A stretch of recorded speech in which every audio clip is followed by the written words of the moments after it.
Bienaventurados los que son llamados a las bodas de la cena del Cordero. Amén.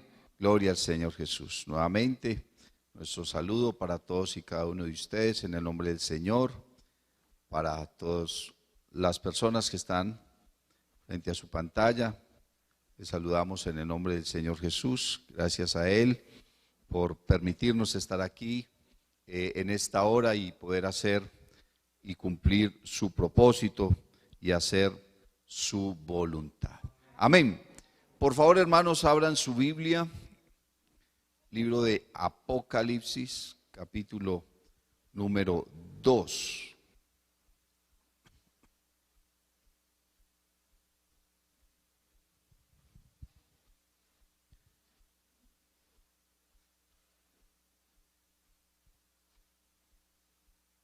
Gloria al Señor.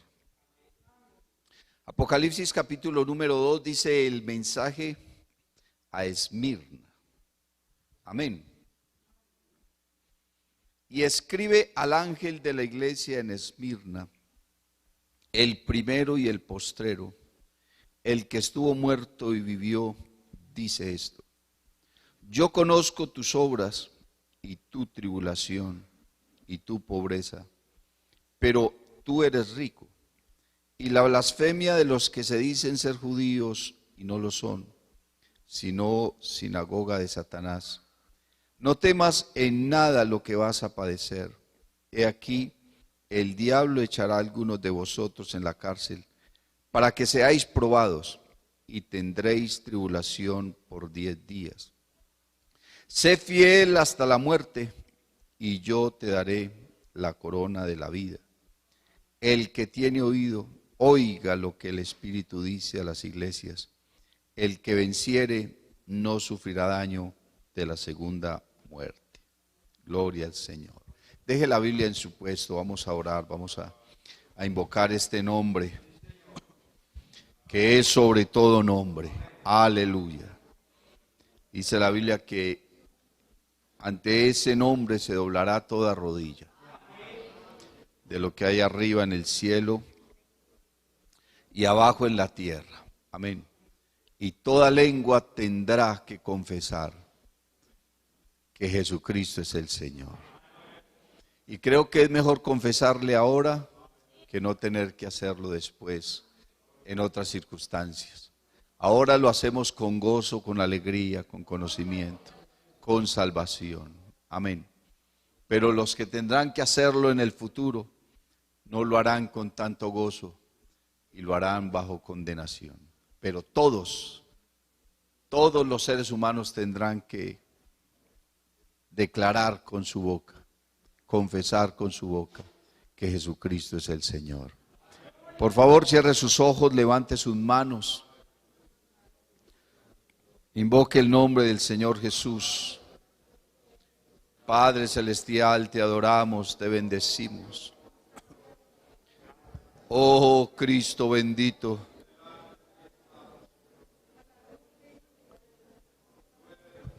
estamos delante de ti, Señor Jesús.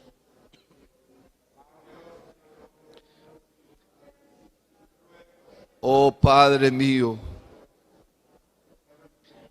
te pido que uses mis labios, mi mente, mi corazón. Que me des palabras, Señor Jesús, de gracia, de sabiduría, de unción, de autoridad en esta hora.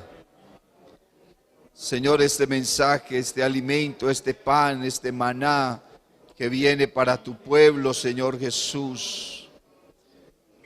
Necesitamos ser edificados, Señor Jesucristo, y entender cada día mucho más, Señor, tu propósito y tu voluntad, Rey de la Gloria. Aleluya. Una alabanza para el Señor Jesús. Por favor, pónganse cómodos, hermanos. Aleluya.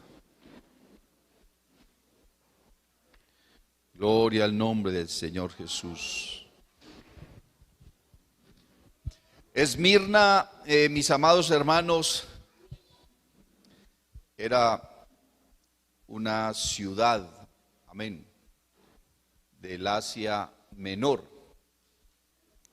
Fundada 300 años antes de Cristo. Uno de los grandes logros de Alejandro Magno. Amén. Y Esmirna era una ciudad muy rica, una de las ciudades más ricas del Asia Menor, porque se encontraba directamente en la ruta que unía a Persia, a la India, con Roma. Así que era una ruta totalmente comercial, ¿cierto? A orillas de el mar Mediterráneo. Una ciudad supremamente rica. Y a uno le llama la atención porque el Señor le dice a la iglesia de Esmirna que es una iglesia pobre y vivían en una ciudad supremamente rica. Pero los habitantes de Esmirna eran personas supremamente aborrecedores del Evangelio. Cualquier persona que se convertía al Evangelio en Esmirna era señalado, perseguido, sus negocios saqueados, su dinero, se lo quitaban. Y entonces toda la iglesia, todos los hermanos allí en Esmirna vivían bajo una pobreza muy grande, bajo una pobreza demasiadamente lastimera, pero en una pobreza económica. Amén. Porque el Señor le dice a la iglesia de Esmirna: yo conozco tus obras y tu tribulación y tu pobreza, pero tú eres rico. Amén, pero tú eres rico. A veces de pronto entonces uno compara el mensaje a las tres primeras iglesias, Éfeso, Esmirna y Pérgamo, que fueron iglesias muy pobres económicamente, pero dice el Señor, pero son ricas en su vida espiritual. Mientras que a otras iglesias como a la Odisea, que es la iglesia de los últimos tiempos, el Señor les dice lo contrario. Tú dices que eres rico, pero eres pobre. Eres desventurado, miserable, ciego, pobre y desnudo, le dice el Señor a la iglesia de la Odisea. ¿Qué cambio? ¿Cierto? ¿Qué cambio? El mensaje a la iglesia de Esmirna, hermano, es uno de los mensajes más cortos de las 7 iglesias, pero también es uno de los más contundentes. ¿Por qué? Porque es la recuperación del primer amor. Dios le dice a la iglesia de Éfeso: pero tengo contra ti que has dejado tu primer amor, ¿cierto? Tengo contra ti que has dejado tu primer amor. Pero a la iglesia de Esmirna le hace un elogio. Amén. Dice: tú dices que eres pobre, pero eres rico. Quiere decir que esa iglesia de Esmirna era una iglesia que conocía bien a su Dios. Era una iglesia que sabía servir a Dios. Es una iglesia que predicaba el Evangelio. Y era una iglesia que sabía adorar a su Dios. La iglesia de Esmirna aprendió a adorar al Señor en espíritu y en verdad. Alabanzas al nombre del Señor Jesús. El nombre de Esmirna habla de una sustancia aromática para embalsamar a los muertos, mirra, ¿cierto? Mirra. La mirra fue una sustancia que aquellos viajeros le llevaron al Señor Jesús. Amén. Al Señor le ofrecieron, cuando era un bebé apenas, incienso, le ofrecieron mirra y le ofrecieron oro. Amén. Le ofrecieron oro porque reconocieron que Él era un rey. Eran unos hombres que venían de Oriente, se cree que venían de Babilonia. Y le ofrecieron oro, y no le ofrecieron 2 o 3 gramitos. Ellos hicieron un viaje y venían con una gran caravana y le trajeron fue oro, ¿cierto? Para que sus padres entonces pudieran vivir cómodamente por mucho tiempo. Así que el Señor no nació en unas condiciones, ni estuvo en unas condiciones de pobreza extrema como mucha gente nos hace creer. No, eso no es verdad. Él nació en un pesebre, en una pesebrera, no porque lo hayan despreciado, sino porque ya los hoteles estaban llenos. No había dónde. Había un censo, miles de personas habían llegado a la ciudad por alguna razón. La caravana en la que venía José y María se retardó, llegaron tarde, ella ya venía con sus dolores, venía enferma, un viaje de esos, imagínense, en carrozas, en camellos, en caballos, el movimiento, ella ya con el tiempo, eso no lo entendemos y no los que hemos tenido ni hijos, ¿cierto? ¿Usted ha tenido hijos? No crea, uno sufre, hermano, con una mujer allá adentro y uno, Señor, allá afuera. Pero bueno, aunque las mujeres no crean, a uno también le duele. Bendito el Señor Jesús. María venía en unas circunstancias, en unas condiciones muy duras.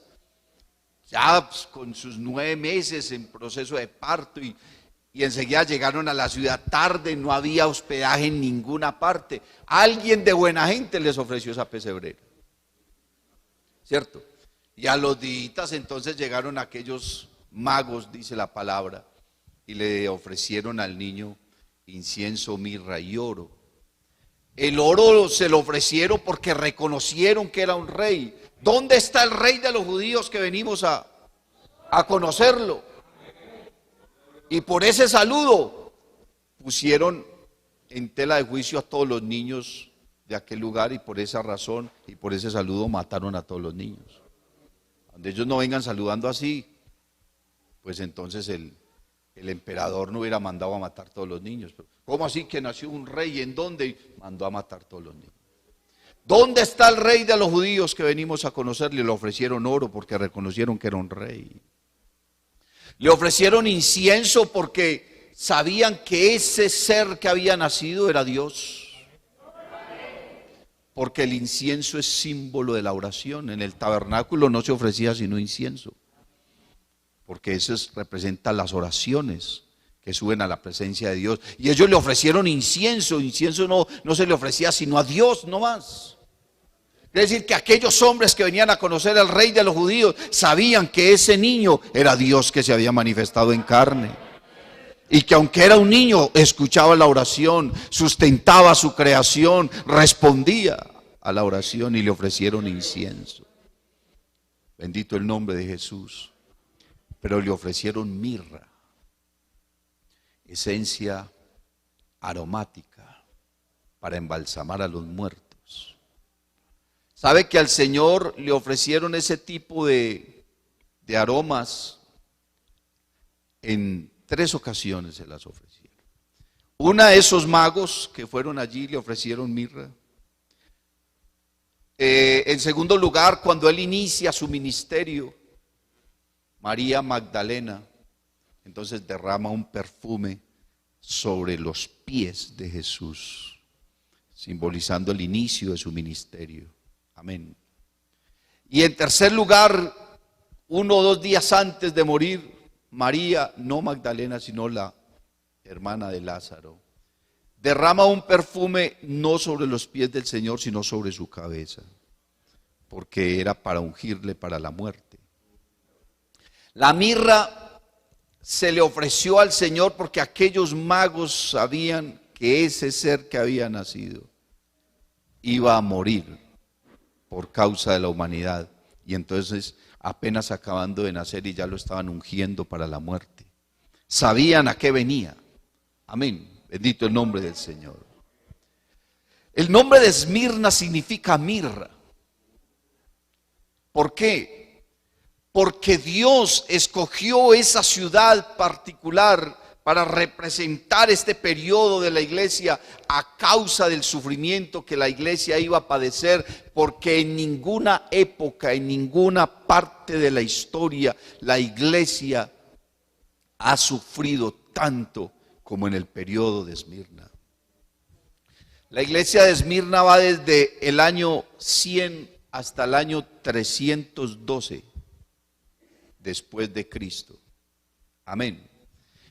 Y se dice que nunca en la historia la iglesia ha sufrido tanto. Mire, el Señor le dice a la iglesia de Esmirna: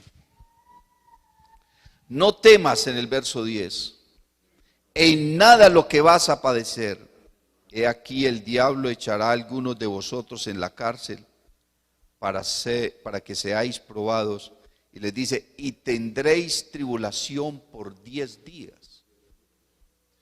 Por supuesto, obviamente, de manera lógica, no son días de 24 horas.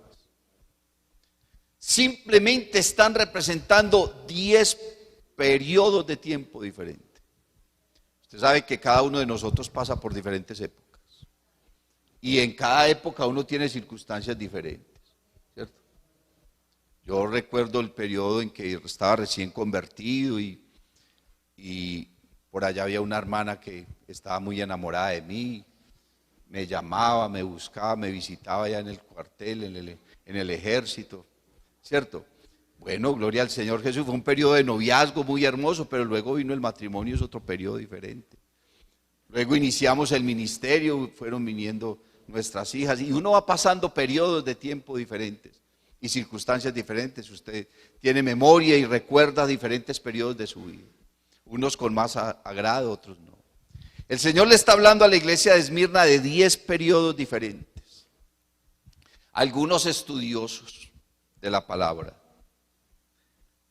han dicho que esos 10 periodos representan 10 emperadores que van desde el periodo de Éfeso hasta todo el periodo de Esmirna. 10 emperadores, ¿cuál de todos peor?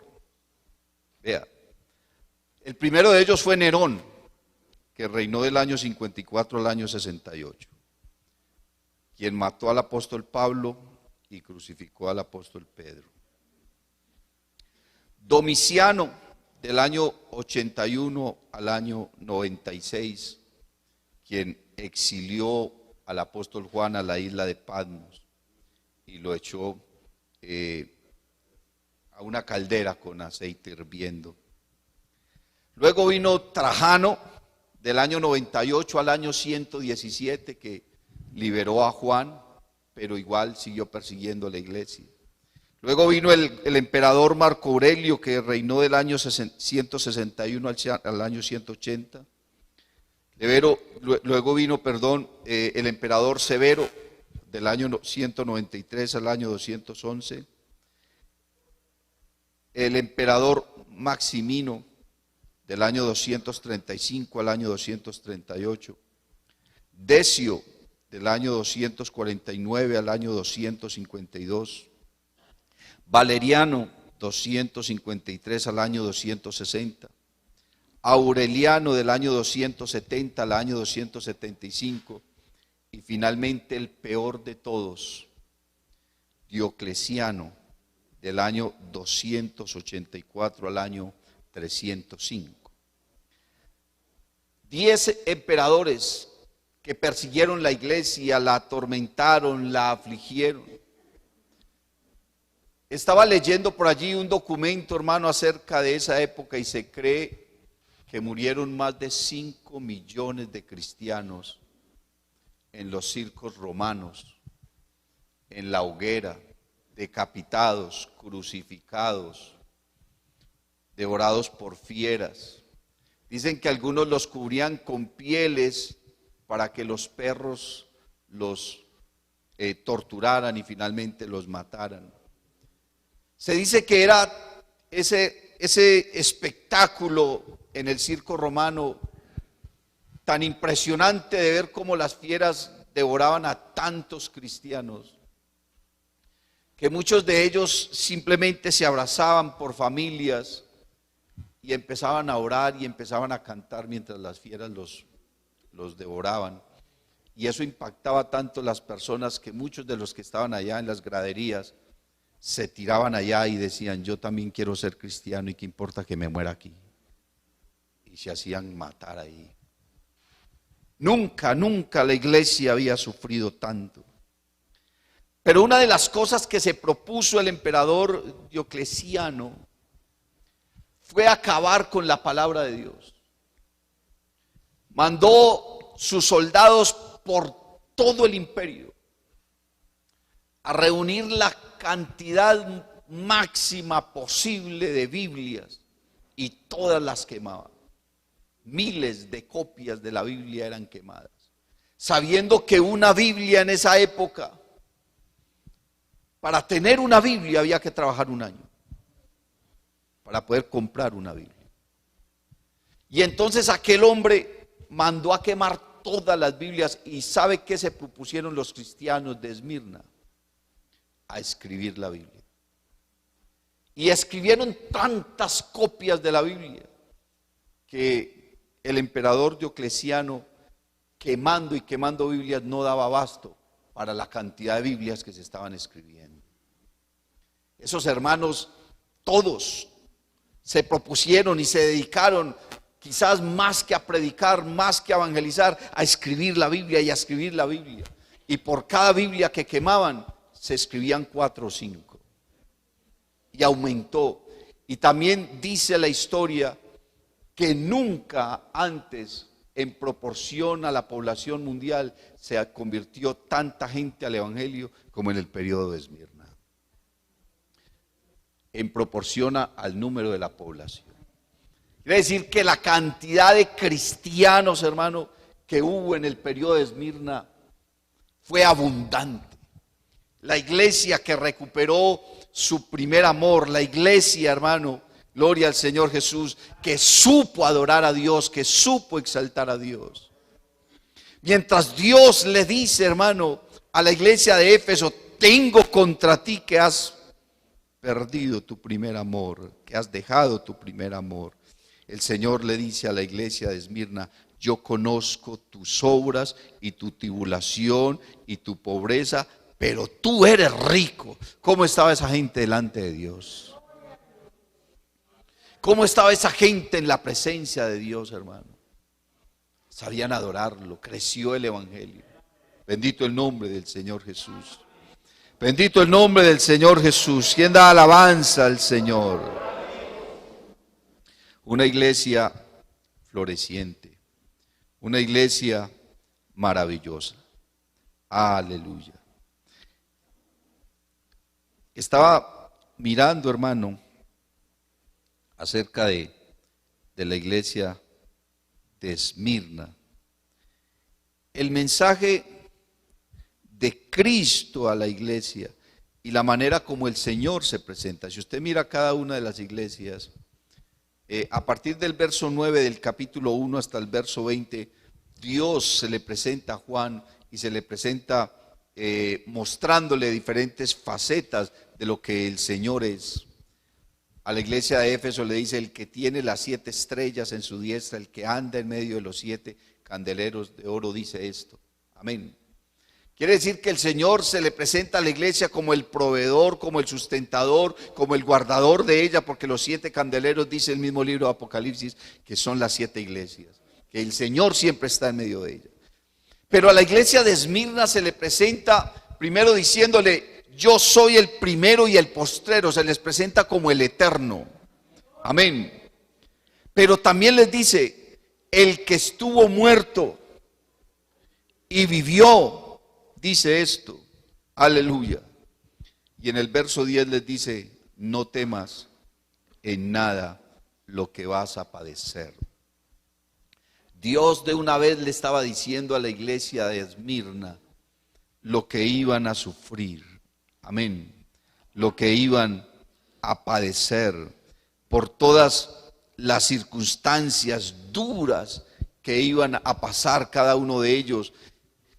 Y que muchos de ellos estaban en su casa llorando a su padre que fue asesinado por causa del cristianismo, y estar pensando que ya venían por ellos también. Que no había un lugar donde pudieran esconderse. Ellos, hermanos, comenzaron a vivir allá en las cavernas, en las catacumbas de la ciudad de Roma. Y se escondían por todo el imperio, pero eran perseguidos y asesinados. Pero el Señor les dice: no tengan miedo. El Señor Jesús ya años antes había dicho: no tengan miedo de los que matan el cuerpo. Hay que temer es al que mata el alma y la echa en el infierno, o sea, el pecado. A ese sí hay que tenerle miedo. Pero el Señor le dice a la iglesia de Esmirna: no tengan miedo. Lo que van a padecer, el diablo los va a echar en la cárcel para ser probados. A mí me llama la atención, hermano, cuando dice: para que seáis probados. ¿Sabe que el diablo no prueba a nadie? El diablo no le interesa probar a nadie. El diablo lo único que le interesa es acabar con usted y ya. Llevarlo a la condenación, destruir su vida espiritual, destruir su hogar. Todo. El diablo lo que le interesa es acabar con usted. A él no le interesa probar a nadie. Pero el texto está diciendo algo que lo pone a uno a pensar: no temas en nada de lo que vas a padecer. He aquí, el diablo echará a alguno de vosotros en la cárcel para que seáis probados. Quiere decir que el diablo iba a perseguir a toda esa iglesia, pero parece que esa persecución era de parte del Señor, porque el Señor sí nos prueba. Bendito el nombre de Jesús. Job dijo: recibiré de Dios los bienes y no recibiré los males. Sea el nombre de Jehová bendito. ¿Cierto? Jehová dio, Jehová quitó. Uno a veces tiene que pensar, hermanos, si lo que le sucede es posible que venga de parte de Dios también, aun cuando no sea tan bueno. Gloria al nombre del Señor Jesús. No temas en nada lo que vas a padecer, no le tengan miedo a la muerte. ¿Por qué? Porque yo soy el que vivo y estuve muerto. Así como yo he resucitado, ustedes también van a resucitar. Y dice: y no sufrirán daño de la muerte segunda. Verso 11: el que tiene oído, oiga lo que el Espíritu dice a las iglesias. El que venciere no sufrirá daño de la segunda muerte, o sea, de la condenación. Alabanzas al nombre del Señor Jesús. También estaba mirando, hermano, que en todo este mensaje a la iglesia de Esmirna hay tres cosas que se resaltan aquí de parte de Dios para la iglesia. Primero, un elogio. Segundo, un consejo. Y tercero, un desafío. Amén. Son tres cosas que el Señor le está presentando a la iglesia de Esmirna. Primero, un elogio. Segundo, un consejo. Y tercero, un desafío. Una iglesia perseguida, una iglesia angustiada, una iglesia atormentada, una iglesia afligida. Tuvo que haber sido una época muy difícil, ver morir a sus parientes, ver cómo los arrestaban, los llevaban presos, los azotaban, los asesinaban, ver cómo entraban a sus negocios y les quitaban todo lo que tenían. Y muchas personas, después de haber sido ricos, adinerados, ahora llegar a una pobreza y entender que su máxima riqueza es Cristo. Que nada de lo que pudieran tener aquí en la tierra pudiese ser realmente de un gran valor comparable con la salvación que Cristo les estaba dando. Escuchar a su pastor hablándoles de fe, hablándoles de que Dios está, hermano, cubriéndonos con sus alas, y aún así ver cómo su familia, sus hermanos en Cristo, los jóvenes, los niños eran asesinados, y aún así seguir creyendo. Nosotros a veces, hermano, tenemos dificultades, pasamos por situaciones y oramos al Señor y creemos que Dios no nos escucha y nuestra fe comienza a menguar. ¿Qué es cualquier problema nuestro, hermano, comparable a lo que esta gente de esa época estaban viviendo? Nada de eso es comparable. Estar encerrados, hermano, pensando que ya vienen a matarnos. Esconderse bajo el cobertizo, esconderse en cuevas y ver a los soldados que pasaban corriendo con sus armas buscándolos. O cuando por fin los encontraban y los alaban del cabello y los tiraban al suelo, los pateaban y los tiraban al circo romano. ¿Qué estaba pensando esa gente? Pero el Señor les está elogiando a la iglesia de Esmirna su fe, su capacidad de seguir creyendo y de seguir esperando y seguir sacando traducciones de la Biblia y seguir predicando y seguir evangelizando, y aún en medio del dolor, de la tristeza, de la angustia, seguir levantando las manos y seguir adorando al Señor Jesús y seguir exaltándolo y seguir reconociéndolo como Padre, como Rey, como soberano, como Señor, y poder entender que con la muerte no les iban a quitar lo que Dios les había dado, que el fin no era la muerte sino el principio, que antes la muerte sería una ganancia para ellos. ¿Cómo se aferraba esta iglesia que veía morir a toda su familia y a sus hermanos? ¿Cómo se aferraban de esa palabra del apóstol Pablo? Para mí el vivir es Cristo y el morir es ganancia. ¿Cómo se aferraban de esa gran verdad? ¿Sabe, hermano? Cuando Pablo le dice a la iglesia de Filipos, para mí el vivir es Cristo y el morir es ganancia, yo pienso, ¿qué le preocupaba a Pablo? A Pablo no le preocupaba el hecho de que los cristianos se murieran. No le tenía miedo a la persecución o al saber que lo iban a decapitar, que lo iban a matar. Porque él escribe la carta a los filipenses desde la cárcel, estaba sentenciado a muerte. Y él decía, he peleado la batalla, he acabado la carrera, he guardado la fe. Lo que a Pablo le preocupaba no era si a los cristianos los iban a matar o no los iban a matar. A él lo que le preocupaba era la condición de vida espiritual de cada uno, y que a la hora de que llegara la muerte estuviésemos bien con Dios. Por eso él dice, con tal de que acabe mi carrera con gozo, yo estoy pronto a ser sacrificado, mi hora ha llegado. Pero que siente un gozo y una alegría en su corazón. He acabado la carrera, he peleado la buena batalla, he guardado la fe, solamente estoy esperando la corona que Dios tiene para mí. Yo creo que esas palabras eran el consuelo para esta iglesia. Cuando Jesucristo dijo, el que cree en mí, aunque esté muerto, vivirá. Y ahora nos están atormentando, nos están persiguiendo, nos están torturando, nos están asesinando. Pero el Señor prometió que si estamos delante de Él, entonces no íbamos a sufrir daño de la muerte segunda. Porque ellos entendieron que su vida en esta tierra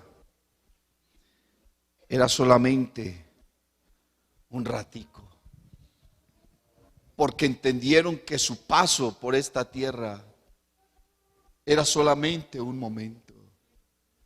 Ellos entendieron que nosotros en esta tierra solo somos extranjeros, solo somos peregrinos, solamente estamos de paso. Hermano, no te amañes aquí. La mujer de Lot estaba demasiado amañada en Sodoma. Y cuando tuvo que salir, dijo, no. No, yo ya tengo amigos, tengo amistades, tengo negocios, tengo mi casa, tengo mi familia, tengo lo uno, tengo lo otro. Hermano, nosotros no, nosotros aquí estamos de paso, solo somos extranjeros, solo somos peregrinos. Y como no somos de aquí, el mundo no nos ama. Si el mundo te ama, preocúpate por eso, hermano, porque lo normal no es eso. Lo normal es que seamos aborrecidos, lo normal es que seamos despreciados, lo normal es que seamos perseguidos. Cuando te dicen bienvenido, piensa, uy, esto no es normal. Lo normal es que nos miren mal. Lo normal es que nos desprecien. Ahí llegó otra vez esa evangélica. Otras no hablan sino de eso. Ay, qué pereza. Eso es lo normal, que nos miren mal, que hasta nuestra propia familia diga, no inviten a esos, a toda hora esos aquí, no hablan sino de evangelio, qué pereza. Eso es lo normal, eso es lo que debe ser. Pero el Señor Jesús dijo, bienaventurados sois cuando os desprecien, cuando os persigan, cuando digan toda clase de mal contra vosotros. Ahí entonces tenemos la bendición del Señor. Y el Señor, en medio de ese elogio, le dice a la iglesia, yo conozco tus obras, yo conozco tu tribulación, conozco tu pobreza, yo sé lo que comes cada día, yo sé el sacrificio que haces para vestirte cada día, pero quiero decirte, tú eres rico. La presencia de Dios se movía en los cultos de la iglesia de Esmirna. La presencia de Dios se movía. Dios usaba a sus pastores, Dios bendecía a los hermanos. ¿Con qué? Con su gloria, aleluya. El salmista Asaf estaba demasiadamente preocupado por los bienes terrenales. Estaba demasiado preocupado por ellos. Veía a los hombres y a los ricos del mundo prosperar. Los veía en sus carros, en sus caballos, con sus vestidos. Los oía cómo blasfemaban de Dios. Y él se veía a sí mismo tan pobre, tan necesitado, mal vestido, mal alimentado, quizás descalzo, pasando situaciones difíciles con su familia seguramente. Pero entonces, hermano, dice Asaf, en cuanto a mí, estuve a punto de caer. Por poco y resbalan mis pasos. Porque tuve envidia del arrogante, tuve envidia de los altivos de corazón, porque quitó la mirada del Señor y la colocó en el mundo. Y Dios lo tuvo que pasar por una situación. Y dice Asaf, hermano, hasta que entrando en el santuario de Dios comprendí el fin de ellos. Y pasó, hermano, de estar anhelando todas las cosas a concluir su mensaje y decir, ¿a quién tengo yo en los cielos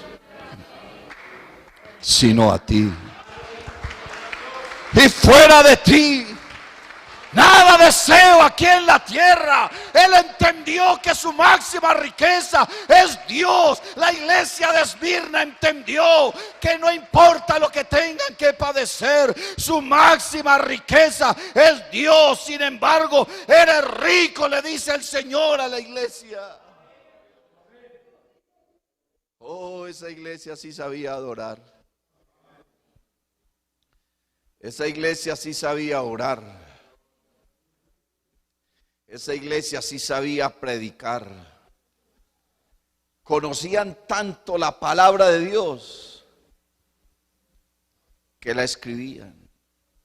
Yo no sé cuánto tiempo se demoraba un creyente en escribir toda la Biblia.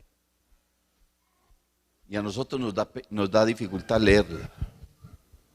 Yo le puedo asegurar que el 90% de los que estamos acá no han leído la Biblia entera. ¿Cierto que no? Si dijera que levanten la mano los que la han leído entera, unas cuantas. Estos hermanos no leían la Biblia entera, la escribían entera. Y cuando uno escribe, estudian 3 veces. Esa gente se aprendió la palabra de Dios, hermano. Esa gente se metió la palabra de Dios en su corazón.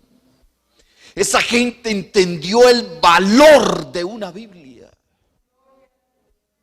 Esa gente entendió, hermano, el precio y el costo de la Escritura. Se dice, hermano, que una Biblia valía lo que un obrero se ganaba en un año. La mayoría de las congregaciones no tenían una Biblia. El pastor tenía 1 o 2 cartas o un evangelio. Algún libro del Antiguo Testamento, pero una Biblia completa. No era tan fácil, no era tan sencillo. Y ellos con 1 sola carta o con 2 tenían una vida espiritual, hermano, ejemplar. Y nosotros tenemos una Biblia entera y cuestionamos, pastor, ¿y por qué dice eso? ¿Y la Biblia dónde lo dice? Y es que está fuera de la moda. Y tenemos una Biblia entera. Pero como no leemos sino los salmos, leemos un versículo cuando venimos al culto. Pasamos más tiempo en el celular que leyendo la palabra. ¿Cuándo la vamos a conocer? Por eso el Señor le dice a la iglesia de Esmirna: tú eres rico. Alabanzas al nombre del Señor Jesús. El apóstol Pablo fue un hombre que no fue adinerado. Él dice que supo estar en abundancia y supo también estar en escasez, ¿cierto? Pero Pablo le escribe a los Corintios en la segunda carta, en el capítulo 6, les dice en el verso 7: en palabra de verdad, en poder de Dios, con armas de justicia, a diestra y a siniestra, por honra y por deshonra, por mala fama y por buena fama, como engañadores pero veraces, como desconocidos pero bien conocidos, como moribundos, mas he aquí vivimos, como castigados, mas no muertos, como entristecidos, mas siempre gozosos, como pobres, mas enriqueciendo a muchos, como no teniendo nada, mas poseyéndolo todo. Nuestra boca se ha abierto a vosotros, oh Corintios, nuestro corazón se ha ensanchado. No estáis estrechos en nosotros, pero sí sois estrechos en vuestro propio corazón. Qué bendición, hermano, cuando esa iglesia de Esmirna leía estas palabras. Y les dice: como pobres, mas enriqueciendo a muchos, como no teniendo nada, pero poseyéndolo todo. Porque lo más importante es poder poseer a Cristo. Lo más importante es tener la bendición del Señor. Lo más importante es tener gozo en el corazón, tener paz, tener tranquilidad, estar sereno. ¿Sabe, hermano? Creo que muy pocas cosas me angustian a mí.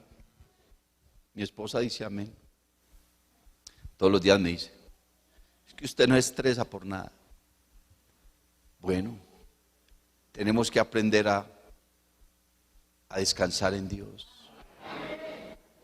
Uno a veces ve a los hermanos, a ustedes, lo buscan, le hablan, y uno los ve en unas carreras, en unas angustias, en un estrés, y le comentan a uno todas las cosas que viven.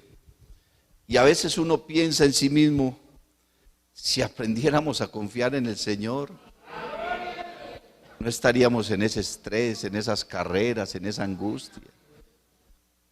La Biblia dice, echa toda tu carga sobre el Señor, echando toda nuestra ansiedad sobre Él, porque Él tiene cuidado de nosotros. Este pobre clamó y le oyó Jehová, y le libró de todas sus angustias. Amén. Muchas son las aflicciones del justo, pero de todas ellas le librará Jehová.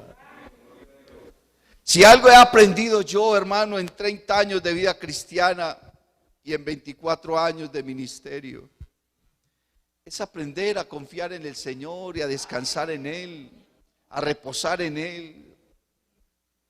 Yo vengo y yo me arrodillo, hermano, y yo casi nunca le pido muchas cosas a Dios. Yo soy malo para pedirle cosas a Dios.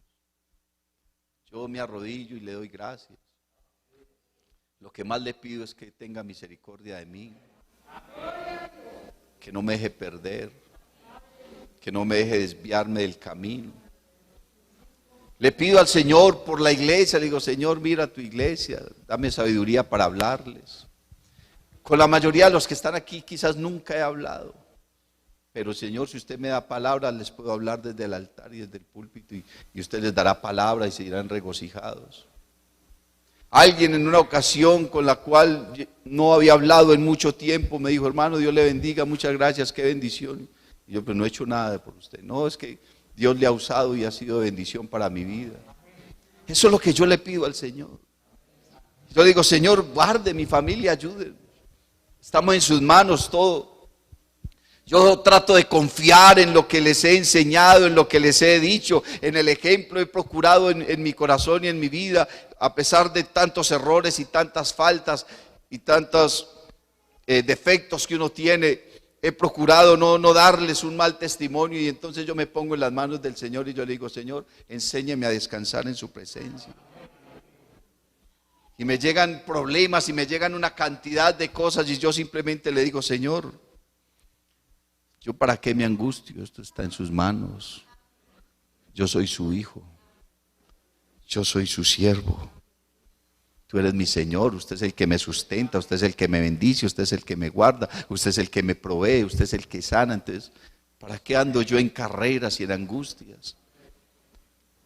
Esta iglesia de Esmirna, en medio de la persecución, en medio de la escasez, en medio de la necesidad, aprendieron a descansar en Dios. Quizás, hermanos, yo me atrevo a pensar que muchos de ellos, cuando estaban frente a frente con la muerte, simplemente cerraban sus ojos, hermano, y le daban gracias a Dios. Y podían decir, Señor, estoy aquí terminando mi carrera, pero estoy con gozo porque sé que el morir es ganancia y estar en tu presencia está más allá que cualquier riqueza, que cualquier bienestar, que cualquier posición. Sé que ahora voy a partir y este dolor que he de sufrir será solamente un instante, pero dentro de unos pocos segundos estaré viendo tu rostro, estaré viendo tu gloria, estaré contemplando la hermosura de tu santidad y poder estar delante de ti postrado, adorándote sin miedo alguno. Alabanzas al nombre de Jesús. Yo no me imagino a Pedro crucificado, hermano, diciendo, bájenme de aquí, esto es injusto. O lamentándose diciendo, Señor, qué miedo. No, yo creo que él estaba ahí en esa cruz gozoso, boca abajo, y estaba gozoso.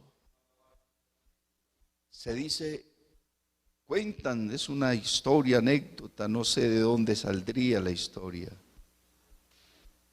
Pablo, cuando le escribe su última carta a Timoteo, le dijo que predicara la palabra y le dijo que quería verlo. Se cree que Timoteo no alcanzó a llegar a despedirse de Pablo, y cuando Pablo tenía su cabeza puesta ahí en el madero y la guillotina ya iba a caer sobre su cabeza. Alcanzó a levantar la cabeza y parece que Timoteo estaba por allá. Se cree que al lado de Lucas, y que lo último que Pablo alcanzó a gritar fue: Timoteo, predica la palabra. Y cayó la guillotina y murió. Hasta el último segundo de su vida lo que le preocupaba a Pablo era que se predicara la palabra. Pero cuando gritó esas palabras a Timoteo, no fue con angustia, fue con gozo, fue con alegría. ¿Por qué? Porque Pablo decía: yo estoy en estrecho, no sé si es mejor estar aquí con ustedes y predicar la palabra, o irme y partir y estar con el Señor. Pero una cosa creo, solamente por amor a ustedes prefiero estar aquí. Pero él quería estar con el Señor. Qué bendición, hermano, poder irnos con el Señor. Ahora nosotros no nos persiguen.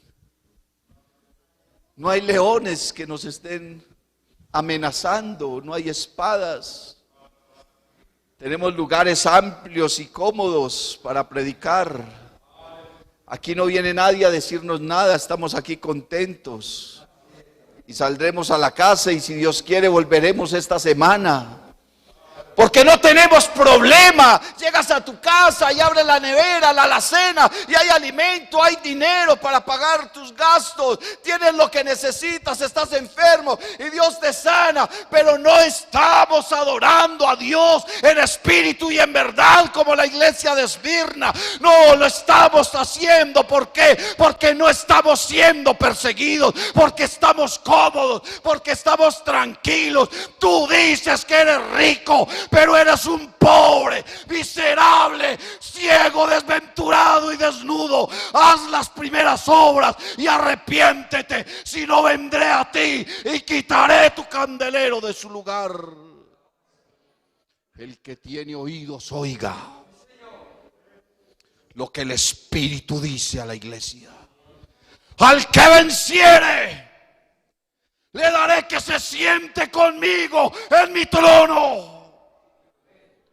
El que venciere heredará todas las cosas. Al que venciere lo haré columna en mi templo y estará conmigo la eternidad. Oh, bienaventurada la iglesia de Esmirna. Padecieron, sufrieron, los asesinaron, pero fue una iglesia preciosa, una iglesia que supo adorar al Señor. Una iglesia que guardaba el celo, una iglesia que no estaba pensando en qué vestido me pongo hoy o cómo me lo pongo. No estaban pensando en comprar una casa nueva, no estaban pensando en el negocio que tenían. No estaban pensando en su vanidad, no estaban pensando en su arrogancia, no estaban pensando en su viaje, no estaban pensando en eso. Lo único que estaban pensando: mi vida tiene que estar bien, porque mañana vienen a matarme. Mi vida tiene que estar bien, porque mi Cristo ya viene por mí. Ni siquiera estaban pensando en la venida del Señor. Estaban pensando: es que si podían terminar el día con vida, si al otro día podían seguir adorando. Entonces cada día, cada segundo de su vida lo vivían en el Espíritu y por la fe. Lo vivían como si supieran que ya venía la muerte. Y lo adoraban de verdad, lo exaltaban de verdad. No estaban buscando otra cosa. Lo único que estaban buscando era la gloria. Lo único que estaban buscando era agradar al Señor. Lo único que estaban buscando era exaltarle, glorificarle, servirle. Y que Dios les diera tiempo para seguir predicando, para seguir escribiendo la Biblia, para seguir ganando almas, para seguir adorando en espíritu y en verdad. Eso era lo que estaban buscando, eso era lo que anhelaban, eso era lo que querían. Y por eso fue una iglesia anhelada por Dios, y por eso fue una iglesia bendecida por Dios, y por eso fue una iglesia puesta en alta estima de parte de Dios. Tú dices que eres pobre, pero eres rico. Y eres rico porque me tienes a mí. Eres rico porque tienes mi bendición. Eres rico porque te has llenado de mi espíritu. Eres rico porque no eres cobarde, porque eres valiente. Y sales y sabes que tu vida puede terminar en cualquier momento, pero aún así me adoras, aún así me sirves, aún así me alabas. Alabanzas al nombre de Jesús. Aquí está el Señor con nosotros en esta hora. Aquí está el Señor con nosotros en esta hora. Habrá alguien que pueda adorarlo. Habrá alguien que pueda olvidarse de lo que dejó allá afuera y estar aquí en la presencia de Dios y adorarle en espíritu y en verdad. Habrá alguien que pueda invocar su nombre con autoridad y decirle: Señor Jesús, aquí está mi alabanza. Perdóname, Señor. Perdóname, mi Cristo, yo quiero vivir para ti. Yo quiero alabarte a ti. Cierra tus ojos. Levanta tus manos. Y dile: aquí estoy, Jesús. Dios te bendiga. Si te ha gustado esta predicación, te invito para que visites mi canal en YouTube y en Facebook, Eduard David Taborda. Suscríbete y activa las notificaciones. Estoy seguro de que esta palabra será poderosa para tu vida.